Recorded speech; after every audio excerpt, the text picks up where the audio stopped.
चलो देखो, तो यहाँ पे जो क्वेश्चन है, इस क्वेश्चन में क्या लिखा हुआ है, a tree is broken at a height of 5 metre from the ground and its top touches the ground at a distance of 12 metre from the base of the tree, find the original height of the tree. तो यहाँ पे जो भी question है, उस question को I am going to tell you with the help of this stick. तो इस स्टिक में देखो कि एक बड़ा सा पेड़ है, बड़ा सा क्या है, पेड़ है। अब आंधी आई, तूफान आया और ये पेड़ टूट गया, ठीक, कमजोर पेड़ था बेचारा, टूट गया। अब देखो जहां से टूटेगा, कोई जरूरी नहीं कि एकदम नीचे से टूट जाए, है ना, नीचे से टूटेगा नहीं, टूटेगा ना, कहीं बीच से ही तो टूटेगा। तो ये मान लेते हैं कि यहाँ से ये टूट गया। अब ये बताओ, अगर ये इस तरह से टूटा तो ये टूटने के बाद क्या होगा? टूटने के बाद मतलब पूरी तरह से उखड़ नहीं गया, टूटने के बाद कुछ इस तरीके से आके ये ऐसे था पेड़ सीधा और आके ऐसे गिर गया। समझ रहे हो? क्वेश्चन समझ में आ रहा है? तो ऐसे सीधा पेड़ था, ये पेड़ पहले एकदम सीधा था, लेकिन अब टूट के कुछ इस तरीके से गिर गया है। और ये नीचे से लेकर ग्राउंड मतलब ये इसकी दूरी 5 मीटर है, मतलब 5 मीटर से पेड़ टूट चुका है। कितने मीटर से? 5 मीटर से। देखो, a tree is broken at a height of 5 metre, 5 metre की ऊंचाई से पेड़ टूट चुका है। मतलब यहाँ से यहाँ तक की ऊंचाई कितनी हो गई? 5 मीटर। मतलब एक पूरा बड़ा सा पेड़ था और वो टूट गया है। तो इसका हम डायग्राम देखो यहाँ बना दे रहे, ये 5 मीटर यहाँ से, और देखो ये पूरा बड़ा सा पेड़ था, ठीक, इस तरीके से ये क्या था, बड़ा सा पेड़ था, ठीक है। अब ये पेड़ अगर इस तरह बनाएंगे तो डायग्राम नहीं बन पाएगा, चलो इस तरह से पेड़ बना देते हैं। ये इस तरीके से बड़ा सा पेड़ था। अब क्या हुआ कि ये 5 मीटर की ऊंचाई से ये चीज टूट गया, और टूट के कहाँ गिर गया? आके नीचे गिर गया। क्लियर? ये जो पार्ट था ये क्या हो गया, ये टूट गया और टूट के आके नीचे गिर गया। तो यहाँ से यहाँ तक की दूरी कितनी है? 5 मीटर। पेड़ यहाँ ऊपर था, इस तरह एकदम सीधा पेड़ था पहले, लेकिन अब वो टूट के और नीचे गिर चुका है। और क्या बोल रहा है कि and its top touches the ground at a distance of 12 metre. अब ये पेड़ सीधा था, अब ये पेड़ गिरा है, तो इसका जो ऊपर वाला पार्ट है जिसको टॉप कहते हैं, क्या कहते हैं? टॉप। या के कहाँ गिरेगा? टच होगा जमीन में, जमीन में टच होगा। तो ये जहाँ जमीन में टच हुआ है, और जो पेड़ का ये नीचे वाला पार्ट था, तो इससे और इसकी दूरी कितनी दे रखी है? 12। मतलब यहाँ से लेकर और यहाँ तक की जो दूरी दे रखी है वो है 12 मीटर। डायग्राम बन के तैयार हो गया। आई बात समझ में? ऐसे हुआ था, पेड़ सीधा था, तूफान आंधी तूफान आया और 5 मीटर की ऊंचाई से पेड़ टूट के, और इसका जो ऊपर वाला टॉप वाला पार्ट था वो कहाँ आके टच हो गया? ग्राउंड में टच हो गया। कहाँ टच हो गया? हाँ, ग्राउंड में टच हो गया। और ये पेड़ कहाँ से टूटा? नीचे से लेकर जहां से टूटा उसकी दूरी है 5 मीटर। और इसका जो मतलब टॉप है और ग्राउंड का जो इनके बीच की जो दूरी है वो कितनी है? 12 मीटर। यही चीज इसमें दिया है क्वेश्चन में। अब क्वेश्चन में पूछ रहा है कि find the original height of the tree. Tree की ओरिजिनल हाइट पता करो। ओरिजिनल हाइट का मतलब यहाँ से यहाँ तक तो पता है कितना है? 5। इतना तो ट्री पता है, लेकिन ट्री इस तरह थोड़ी था, ट्री तो ये पूरा था ना, तो ये पूरी लंबाई कितनी है? मतलब सर ये जो पार्ट गिरा है उसी की लंबाई पता चल जाए, और इसकी तो पता ही है, दोनों को जोड़ देंगे तो पूरे ट्री की लंबाई पता चल जाएगी। समझ में आया? क्या फाइंड आउट करना है? तो we have to find the original height of the tree. तो यहाँ पे इस तरह से बन गया। अब यहाँ पे राइट ट्रायंगल हो गया, और ये हो गया ए, ये हो गया बी, ये हो गया सी। अब हम लोग ये वाली साइड पता करनी है ना। Yes, we have to find the measurement of this side। इस साइड की मेजरमेंट पता करनी है। तो इसको हम लोग क्या मान लेते हैं? इसको हम लोग मान लिए x। तो यहाँ पे मान लेते हैं let the side let the broken part, broken side कह सकते हो, ठीक है, ब्रोकन पार्ट कहते हैं। चलो, ब्रोकन पार्ट ऑफ ट्री, जो ट्री का ब्रोकन पार्ट है उसको हम लोग क्या मान लेते हैं? एक्स मान लेते हैं। क्या मान लेते हैं? एक्स। फिर क्या लिखेंगे? Using Pythagoras theorem. क्या बोलेंगे भैया? Pythagoras theorem. तो पाइथागोरस के थ्योरम से हिसाब से जो सबसे बड़ी वाली साइड है वो कौन सी है? कौन सी है बताइए? AB। क्या लिखा हुआ है? AB इज इक्वल टू क्या लिख सकते हो? BC plus AC। आप सबकी तरफ क्या लगा देंगे? स्क्वायर। तो ये तुम्हारा क्या बन के तैयार हो गया? Pythagoras theorem. अब AB, what is the value of AB? x square. And what is the value of BC? 12 square. समझ में आ रहा है? कोई कंफ्यूजन? No sir. और what is the value of AC? 5 metre. 5 का square. What is the square of 12? 134. And what is the square of 25? 5? And when we add 124, 169. 125 169 here is x का square, x का square भैया उधर जाके क्या बन जाता है, x is equal to under root 169। So what is the value, 13। x is equal to 13 centimetre. क्या आपका ये आंसर आ गया? नो सर ये तो ब्रोकन पार्ट का है ना, ये तो ब्रोकन पार्ट, हाँ ये मीटर है, ब्रोकन पार्ट है ना ये तो पेड़ का। लेकिन उसने क्या कहा है कि original height of the tree, यहाँ पे लिखेंगे सो, क्या लिखेंगे, so the original height of the tree. अब ये बताओ ओरिजिनल हाइट आपको पता करनी है, तो ये भी पेड़ है, यस सर, क्या लिखा हुआ है AC, ये भी पेड़ है, और प्लस टूटा हुआ पार्ट है AB, ये भी पेड़ है, दोनों पेड़ है ना। तो AC की वैल्यू कितनी है, 5 metre, it is given in the question earlier. और AB फाइंड कर ली 13, तो कितना आ जाएगा भैया, 18 मीटर इज योर आंसर। तो आई होप आपको ये क्वेश्चन समझ में आ गया, समझ में आया, clear, is there any doubt?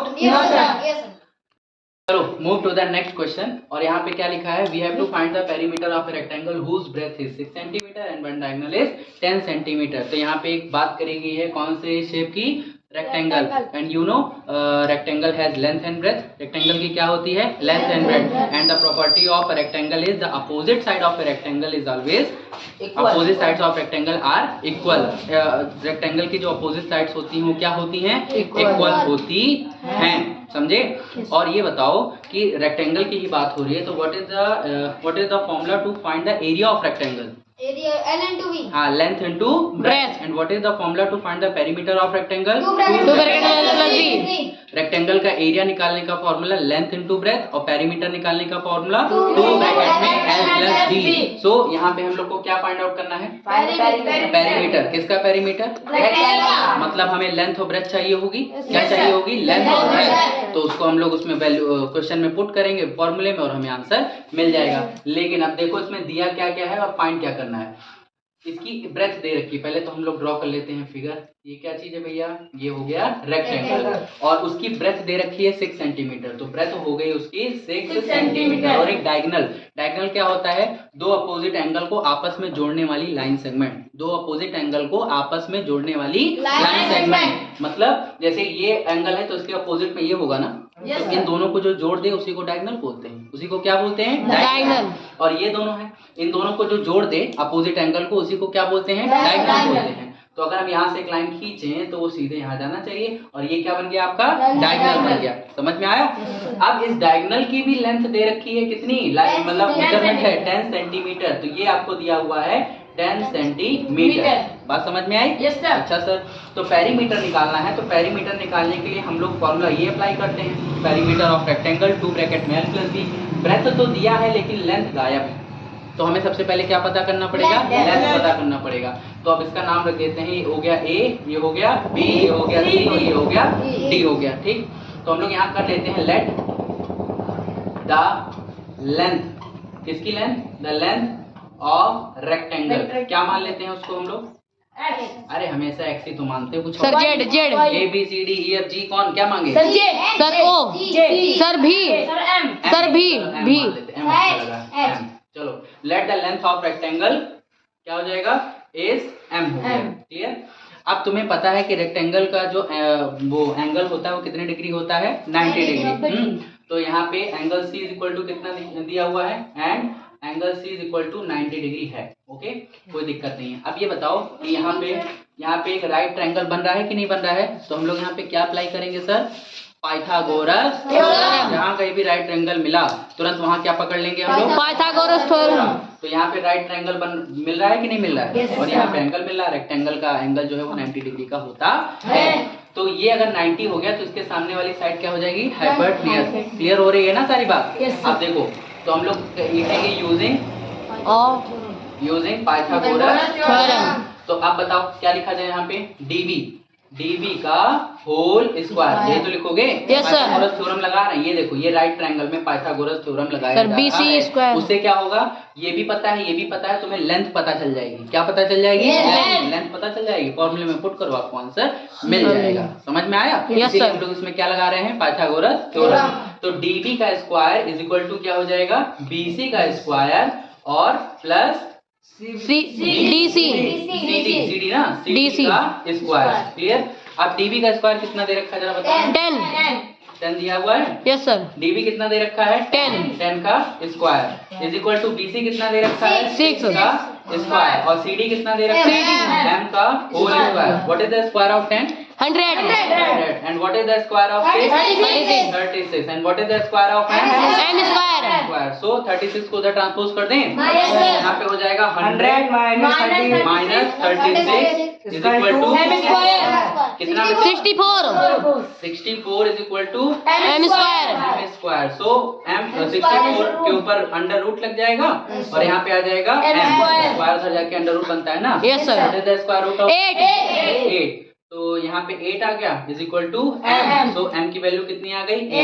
8 कौन सा यूनिट? सेंटीमीटर। क्या यहाँ पे आपका आंसर आ गया? So we have to find the perimeter of rectangle. तो सो पेरीमीटर क्या लिखेंगे? Perimeter. What is the formula to find the perimeter? Bracket L plus B two bracket में L plus B B. This is the formula to find the perimeter of rectangle. Now we have to put the values of length and breadth. What is the value of length? What is the value of length? निकाल लिया 8 centimetre. और what is the value of breadth? 6 centimeter 6 centimetre. 8 और 6 plus करोगे कितना आएगा? 14 और बाहर multiply में कौन? 2 सर मल्टीप्लाई तो दिख नहीं रहा, आप कहे लगा दी? वो छुपा सर ब्रैकेट के बाहर छुपा रहता 14 है। 2 जा 28 व्हाट? सेंटीमीटर। मीटर। तो ये this is the perimeter of rectangle. Square नहीं, रेक्टेंगल। समझ में आ गया? Yes sir. आसान था? Yes sir. बहुत आसान था। ठीक। थर्ड क्वेश्चन है find the perimeter of a rhombus whose diagonals are 10 centimetre and 24 centimetre. इसमें क्या है? डायगोनल्स तो तुम लोग को पहले ही बताया था। डायगोनल्स क्या करते हैं? अपोजिट एंगल को आपस में जोड़ने का काम करते हैं with the help of A line segment. ठीक, ध्यान रखना। डायगोनल्स के बारे में कोई भी अगर पूछता है तो उनको बता दीजिए कि अपोजिट एंगल को जो लाइन सेगमेंट आपस में जोड़ती है उसी को हम लोग क्या बोलते हैं? उसी को हम लोग डायगोनल बोलते हैं। और यहाँ पे एक शेप की बात करी गई है रोम्बस। तो रोम्बस जानते हो, रोम्बस के जो डायगोनल्स होते हैं वो एक दूसरे को 90 डिग्री पर काटते हैं। मतलब यहाँ पे कितने डिग्री का एंगल बनेगा? 90 डिग्री का एंगल बनेगा। 90 डिग्री का एंगल बन रहा है। अब क्या कह रहा है कि पेरीमीटर निकालना है। क्या निकालना है? पेरीमीटर। और रोम्बस की सारी साइड्स इक्वल होती हैं। All the sides of a rhombus are equal. Rhombus की सारी साइड इक्वल होती हैं। अगर एक साइड तुम्हें पता चल गई तो पेरीमीटर कैसे निकाला जाता है? पेरीमीटर किसी भी शेप का पेरीमीटर कैसे निकालते हैं? Catch the concept. कॉन्सेप्ट को कैच करो। पेरीमीटर कैसे निकालते हैं? रटने की जरूरत नहीं है। जो भी शेप दिया है उसकी सारी साइड, जितनी भी साइड है सबको जोड़ दो, वही क्या होता है आपका? पेरीमीटर। तो इसकी सारी साइड इक्वल होती है। अगर एक साइड 10 सेंटीमीटर तो सारी साइड कितनी हो जाएगी? 10 सेंटीमीटर हो जाएगी। तो पेरीमीटर क्या आ जाएगा? बताइए पेरीमीटर क्या आ जाएगा? अरे ये 10 है तो ये भी 10, ये भी 10 और ये भी 10, 40 सेंटीमीटर आ जाएगा कि नहीं आ जाएगा? मतलब तुम्हें क्या पता करना है? सिर्फ और सिर्फ एक साइड पता करनी है। किसकी? रोम्बस की। किसकी पता करनी है? रोम्बस की। और रोम्बस की साइड नहीं दी हुई है। तो सर क्या दिया हुआ है? ये 10 और 24। ये इस डायगोनल की लेंथ दी है और इस डायगोनल की लेंथ दी हुई है। देखो यहाँ पे AC जो है वो कितना दे रखा है? 10 सेंटीमीटर। AC कितना है? 10 सेंटीमीटर। और उसके बाद जो BD है वो कितना दे रखा है? 24 सेंटीमीटर। तुम्हें रोम्बस की साइड नहीं पता है। अगर एक साइड पता कर ले जाओगे तो वही को 4 बार ऐड कर दो या 4 बार मल्टीप्लाई कर दो, 4 से मल्टीप्लाई कर दो तो तुम्हें क्या मिल जाएगा? पेरीमीटर।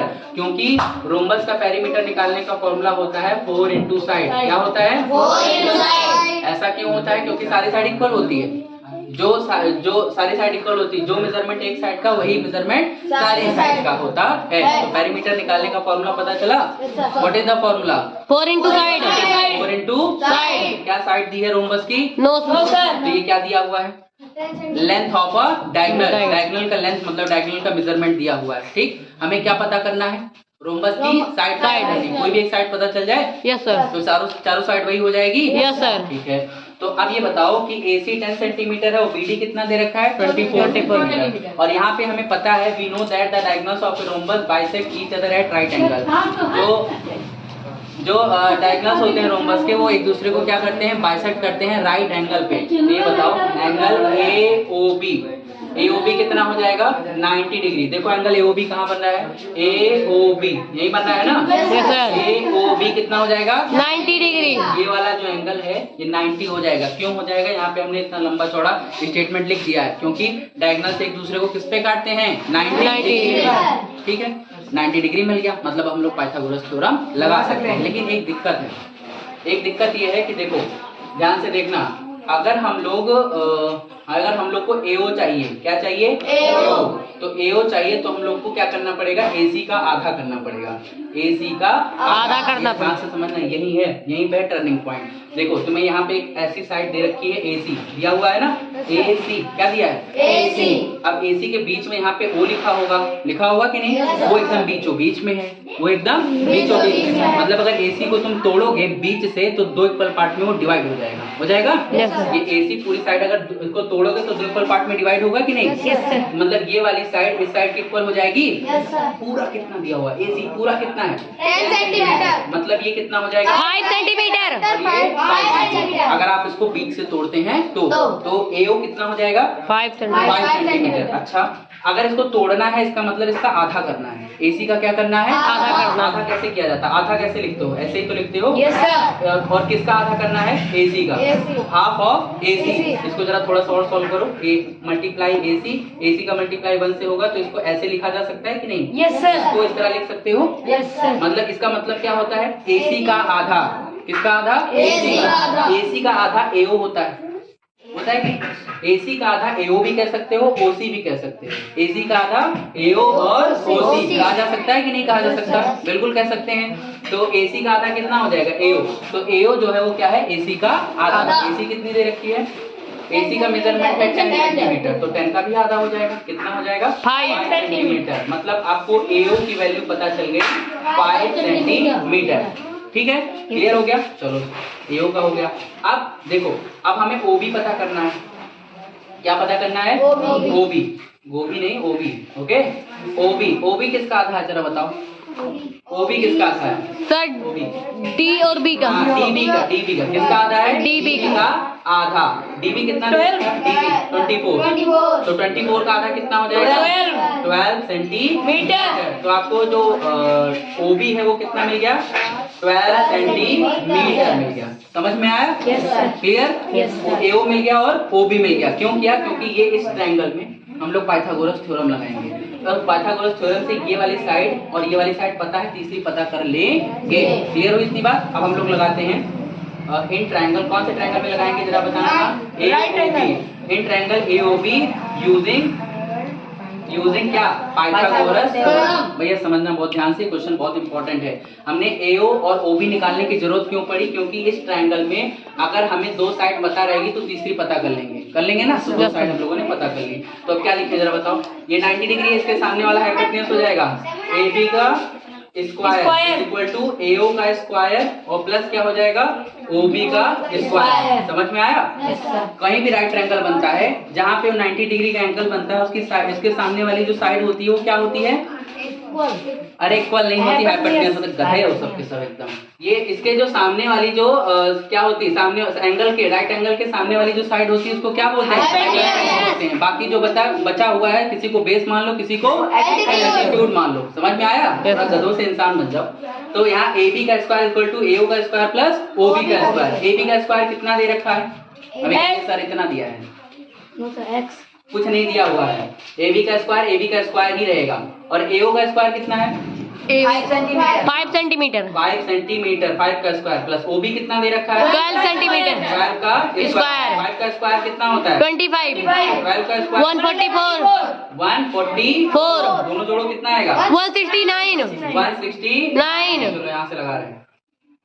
तो AB का स्क्वायर तुम्हारा क्या मिल जाएगा 169 और स्क्वायर उधर जाके क्या बनता है 169 13 सेंटीमीटर। आंसर आ गया। यस नो सर, नहीं आया, नो सर, पक्का है। Yes sir. अब हमें क्या पता करना है, पेरीमीटर। क्या पता करना है पेरीमीटर। किसका पेरीमीटर, रोम्बस का। What is the formula to find the perimeter, 4 into side। What is the formula to find the perimeter of a rhombus, 4 into side। because all the sides of a rhombus are equal। 4 into side।